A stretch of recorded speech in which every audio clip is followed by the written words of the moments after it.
Bismillahirrahmanirrahim. Assalamu alaikum viewers. I am Professor Mizat Mushrif, and today's segment is about the examination of the gastrointestinal system. The examination of the gastrointestinal system includes the examination of the oral cavity and the examination of the oropharynx. Look at the lips of the patient. The color of the lips will tell you about the presence or the absence of the cyanosis. There might be ulceration over the lips due to the different diseases. There might be angular stomatitis. There might be vesicles over the lips. Then see the inside of the lip for the presence of any ulceration or the presence of the aphthous ulcers. Ask the patient to open the mouth and see the whole of the oral cavity from all directions and assess the orodental hygiene. Then see the mucous membrane of the cheek for the presence of the lichen planus, aphthous ulcers, ulceration, or leukoplakia. Examine the tongue for the loss of the papillae, the flat tongue. There might be geographic tongue. There might be thrush over the tongue. And then there might be whitish plaques over the tongue in the form of leukoplakia. And ask the patient to say ah. Ah cough. Ah. And you can see the fascial pillars, the tonsils, the posterior pharyngeal wall, and the palate as well. Over the palate, look for the presence of any blackish ulceration which might be due to the mucormycosis. After you have examined the oropharynx, then you can proceed for the examination of the abdomen. And for the examination of the abdomen, first of all, you need to know the surface marking of the different viscera. First of all, for the liver, take a point on the 8th costal cartilage on the left, 9th costal cartilage on the right, join them with a straight line. Then this line follows the costal margin and comes up and joins the 5th intercostal space in the mid-clavicle line, and from here it goes to the 8th costal cartilage on the left. So this is the surface marking of the liver, and the lower border of this liver, it lies midway between the xiphoid process and the umbilicus. The surface marking of the spleen is it lies behind the 9th and the 11th ribs, behind the 9th to 11th ribs. Then the surface marking of the attachment of the mesentery. You draw a line from left hypochondrium to the right iliac fossa, which passes over the umbilicus, and you take 3 inches down and 3 inches on the upper side of the umbilicus. So this is the surface marking of the mesentery. Then the kidneys. For the kidneys, you take the transpyloric line, which is midway between the umbilicus and the xiphoid process.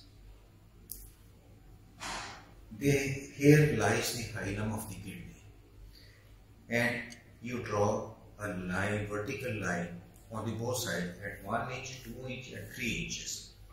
Then a line, the transverse line, 2 inches below this one and 2 inches above this one. So the kidneys will be lying like this. So if this is the hilum and 2 inches above and 1 inch on the side, so the kidneys will be lying over here like this. Similarly on the other side. So they are 1 inch thick, 2 inch wide and 4 inches long. So this is where the kidneys are there in the abdomen. After keeping the surface marking of the viscera in your mind, then the important things are the adequate exposure of the patient, which is from the mid-thorax to the mid-thighs. But because of the religious and the social constraints, we have to proceed with the limited exposure. After the exposure, you go to the foot end of the patient, See the shape of the abdomen. The normal shape is scaphoid, which is slightly depressed inwards in the flanks and in the anterior part of the abdomen as well. After the symmetry, look at the umbilicus, whether it is central in position, whether it is inverted or not, or if there is any bulging of the umbilicus, which will be called the umbilical hernia, or bulging onto the side of the umbilicus, which will be paraumbilical hernia. And look for the midline hernia, and to demonstrate it, you will have to ask the patient to raise the head of cerebral. So after the patient raises the head, if there is a bulging in the midline, this will be called the midline hernia. The other hernial orifices which you look for, they are the inguinal and the femoral. And to demonstrate them, hold the central part of the trouser, push down the lateral part like this, and ask the patient to cough. Khansi karo. Khansi karo. Doors. So during the coughing, if there is a bulging in the inguinal region or in the femoral area, you will see that the patient has got the inguinal or femoral hernia. Then you look at the abdomen for the scars, which may be the surgical or the traumatic. Then see for the presence of the dilated veins over the abdomen. Around the umbilicus, if you find the dilated veins, this will be called the caput medusae. On the sides of the abdomen, you can find the vertical veins, and whenever you find any dilated vein, you need to see the direction of the blood flow. And how do you look for it? Suppose if this is a vein over here, then you place your two fingers, empty the vein like this, release the pressure on one side, and note the time which it takes to refill. Then again empty it and open the other hand. So compare the two sides, the time taken by the blood to flow from one direction to another. That will tell you about the direction of the blood flow. The normal direction of the blood flow is, the umbilicus is considered to be a bloodshed. Above the umbilicus, the direction of the flow is from below upwards, and below the umbilicus is from above downwards. In the case of the cirrhosis of the liver, the direction of the blood flow is not altered. It is only altered if there is a superior or inferior vena cava obstruction. You also look for the spider angiomas over the abdomen. And whenever you find them, if you press the central part of the spider angioma, the capillaries radiating from that central part will disappear. And as soon as you release the pressure, they will reappear. In many of the male patients, you can find a mark like this, which is in the mammary line, and that indicates the accessory nipple in the males. Then look at the hair distribution, if it is normal or not, or if there is a loss of the hair in patients. For example, in patients with the cirrhosis of liver, you can have the loss of the hair. There might be visible pulsations or the movements under the skin. These will be either the peristalsis or the pulsations. The peristalsis over the stomach might be visible and moving from left to right if there is a patient of pyloric stenosis. In some patients, you might be able to see the movements or the peristaltic waves of the intestine in the center of the abdomen. Then there might be pulsations. These pulsations can be due to the aortic aneurysm. Then look at the abdomen. Normally, abdomen moves in the inspiration like this, and it goes back in the expiration. But if somebody is having the airway obstruction, then we'll be using the accessory muscles during the expiration. And in that case, what will happen is that the abdomen during expiration will move inwards. So that indicates the use of the accessory muscles during the expiration. Then you come to the side of the patient and bring your eyes at the level of the abdomen and see whether the abdomen is moving up and down with the respiration or not.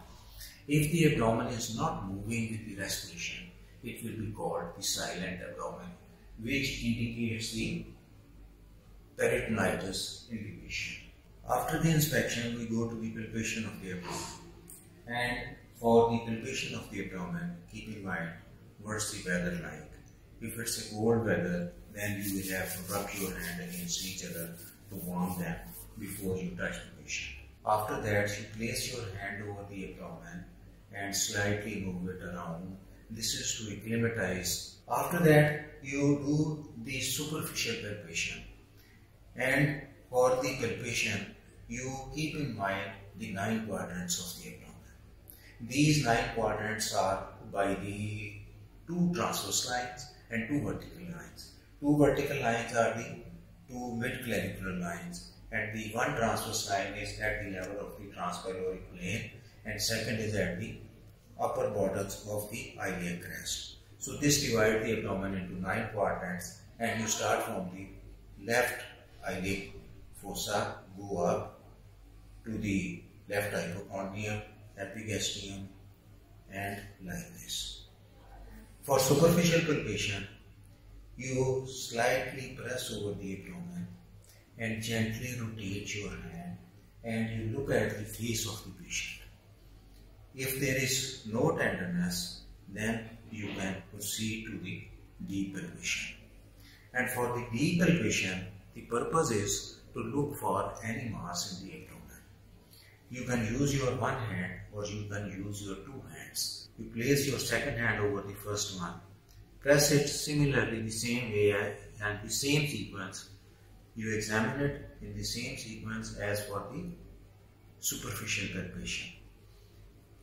You press over the abdomen, slightly raise the knee so that the abdominal muscles are relaxed, and then press over the abdomen and move underneath for any mass if it's present. Then its margin, its size, its position, and all the features should be noted.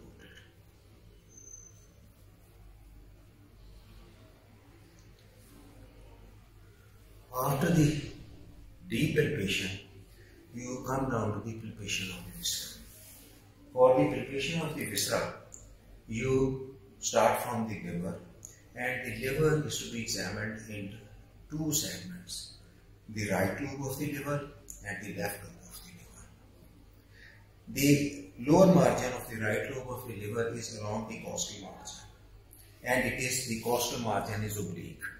So your hand should be parallel to the costal margin and you go upwards. So in the mid-clavicular line, you go upwards, keeping your hand parallel to the costal margin. Press over the abdomen and ask the patient to take a deep breath. Very answer. And as the patient takes a deep breath, concentrate on your fingers whether you feel a viscera or a margin of the liver, whether it slips under your finger or not. If you are unable to feel the viscera, then move it up and ask the patient to take a deep breath. If you go to the costal margin and still you cannot feel the lower margin of the right lobe of the liver, you can percuss the right lobe of the liver. After the right lobe of the liver, you go to the left lobe of the liver, and as we saw in the surface marking, the lower margin of the left lobe of the liver is horizontal. You place your hand parallel to the lower margin of the left lobe of the liver, ask the patient to take a deep breath and concentrate whether the liver slips under your fingers or not. You go up. Normally, the left lobe of the liver should be palpable every person if the person is thin and lean. Otherwise, because of the obesity, you may not be able to feel it. Then what about the vertical span of the liver? To find the vertical span of the liver, first you feel the lower margin in the mid-clavicular line, and then percuss the upper border of the liver, which should be with the heavy percussion. So this is the area where the note has changed. So this is the dome of the liver or the upper border of the liver, and from here you measure in centimeters. And how will you say that the vertical span of the liver is, say, 10 or 11 centimeters in the mid-clavicular line?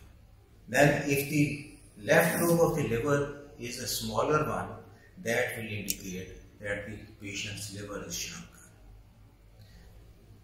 After the liver, you go to the spleen, and as we know that the spleen lies behind the 9 to the 11th rib, and this is how the margin is. So your hand should be parallel. You go from there on the right iliac fossa to the left side. Place your hand over the abdomen and ask the patient to take a deep breath.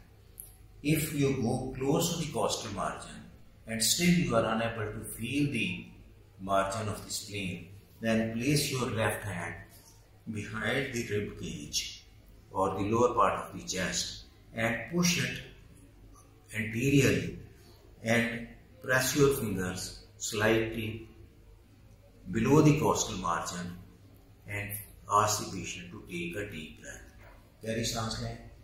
And still, if you are not able to palpate the spleen, then you bring the patient to the right lateral position. इधर करवट में.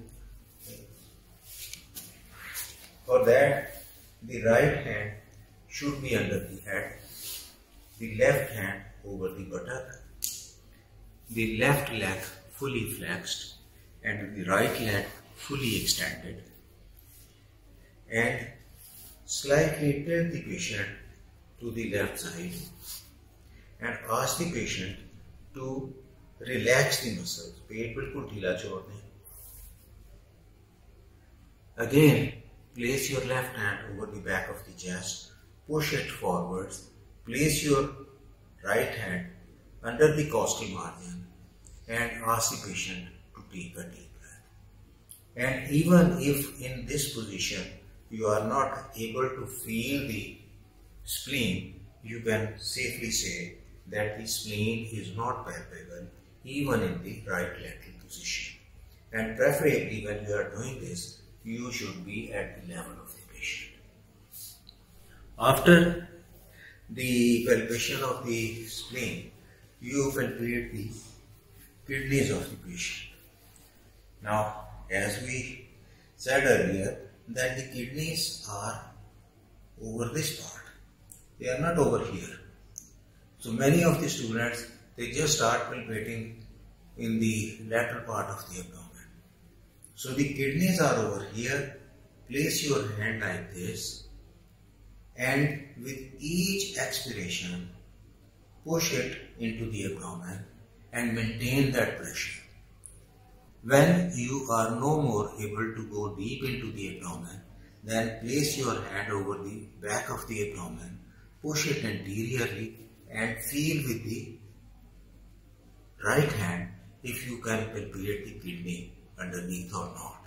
Similarly, on the right side, again put your hand over the part where the kidneys are likely to be in the paravertebral gutter and place your left hand over the back of the abdomen and push it to palpate for the kidney. After the palpation of these viscera, you need to look for the presence of the ascites, and this is done by two methods. One is the shifting dullness and other is the fluid thread. If the ascites is not very tense, then the shifting dullness will be positive, and if it is a tense ascites, then the shifting dullness will not be elicitable, but the fluid thrill will be present in that patient. How you do the shifting dullness is place your left hand in the epigastrium. The fluid in the abdomen is like this, and your finger which is percussing for the fluid, it should be parallel to the margin of the fluid. So you place your finger like this, and for the percussion again, for the repetition is that the hand which you placed over the abdomen should be fully extended and it should be in firm opposition with the abdominal wall.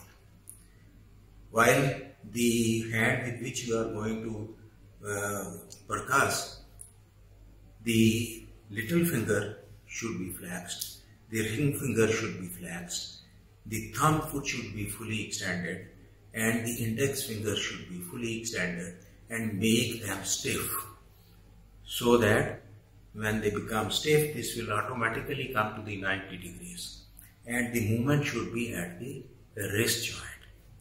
So this is how you percuss.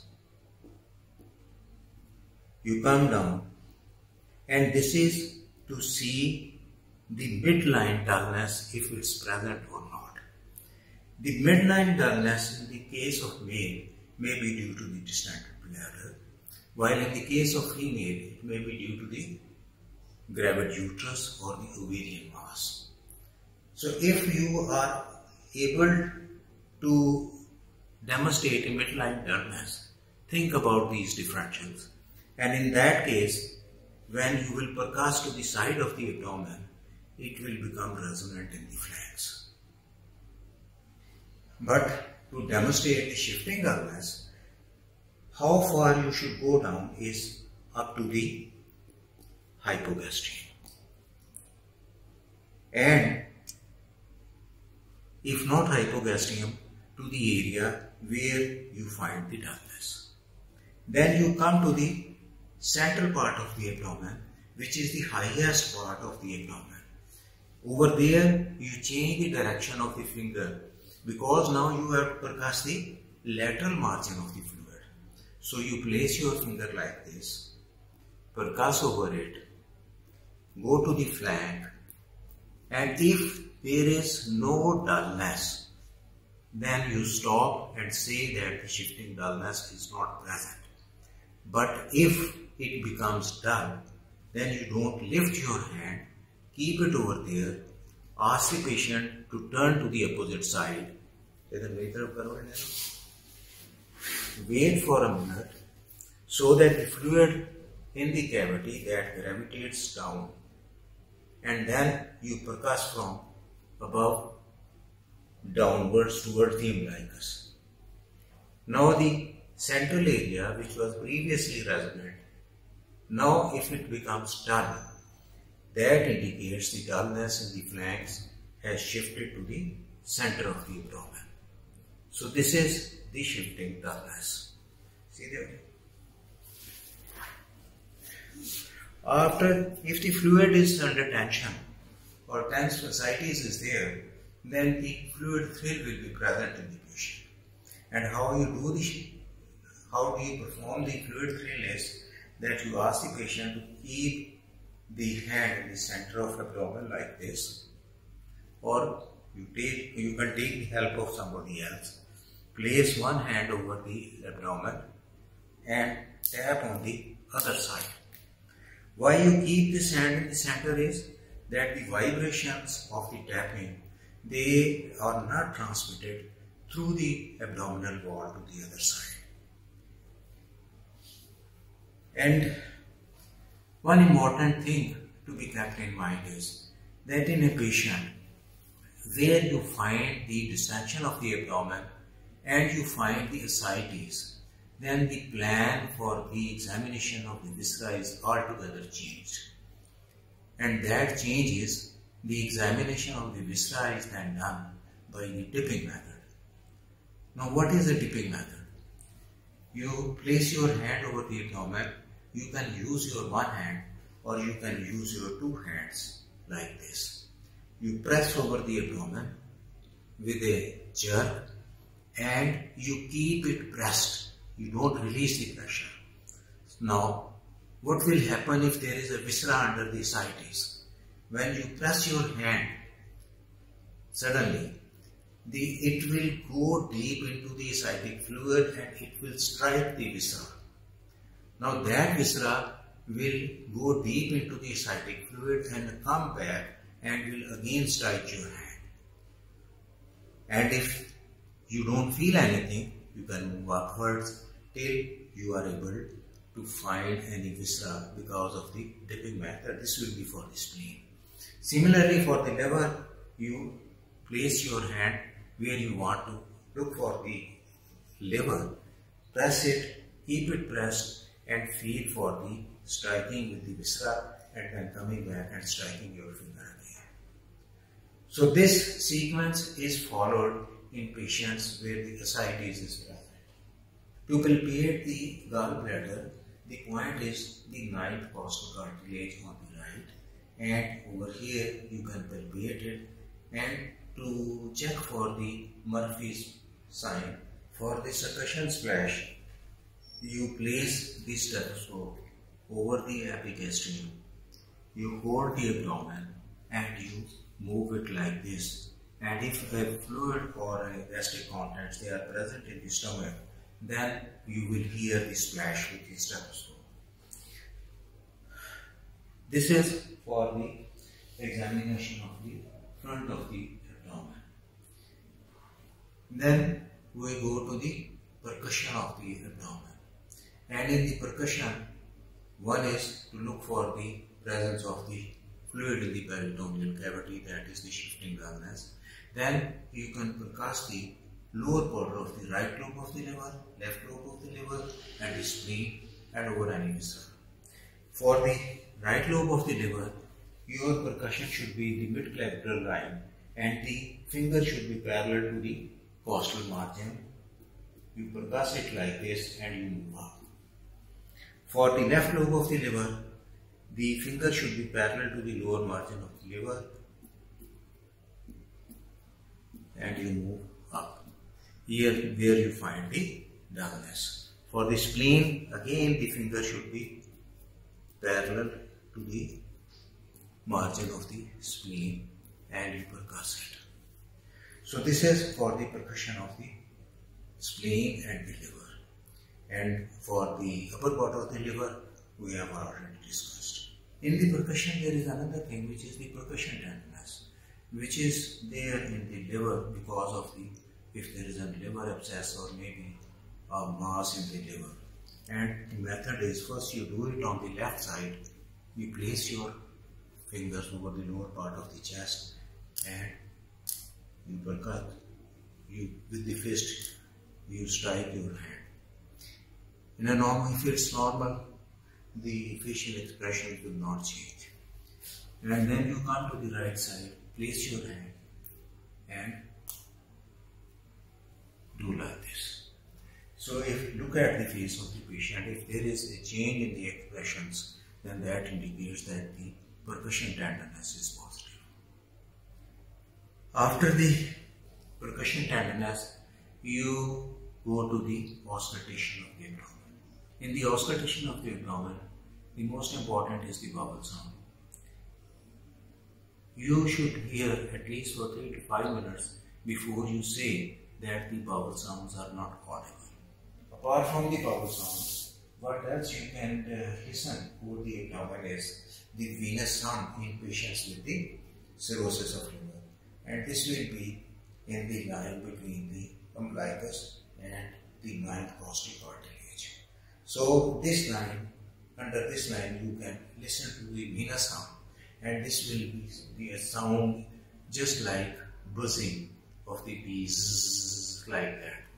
And this will only be audible at this part, and if you press the stethoscope, the sounds might disappear, and this sound will not be audible over the rest of the abdomen. After the venous sound, you listen to the bruit over the abdomen.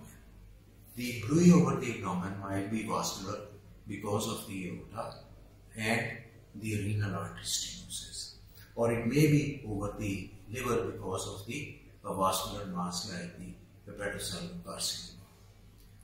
Now, how do you differentiate the bruit of the aorta from the bruit of the liver is, if you bring the patient in knee elbow position, then the bruit, when you listen from below over the epigastrium, the bruit of the liver will be unchanged, while the bruit of the aorta, that will become less prominent. Where do you listen for the renal bruits? That above and lateral 1.5 step distance from the glidus. So you place your step like this, you press it in each expiration, you go deep into the abdomen, and then you concentrate on any bruit. Similarly on the other side. This renal bruit you can also listen over the renal angle on the back as well. After the bruit, the other audible thing can be a rub, which can be over the liver or over the spleen. So the hepatic rub or the splenic rub. Place yourself over the abdomen and ask the patient to take a deep breath. With each breath, you will listen a leathery sound, which you can easily demonstrate to yourself by scratching the ear lobule with your nail. So similarly, on the spleen, there might be a splenic rub. The last part of the examination is the back of the abdomen. On the back of the abdomen, you do the two things. One is the renal punch, and second is the sacral edema. The site of the renal punch is the angle between the last rib and the erector spinae muscle. You press it over there and you look at the face of the patient for any change in the expressions. For sacral edema, you press over the sacrum like this and keep a pressure over there, and then see if there is any pit formation or not. And last but not the least is the digital rectal examination, and without this the examination of the gastrointestinal system is always incomplete. Thank you for your attention, and Allah.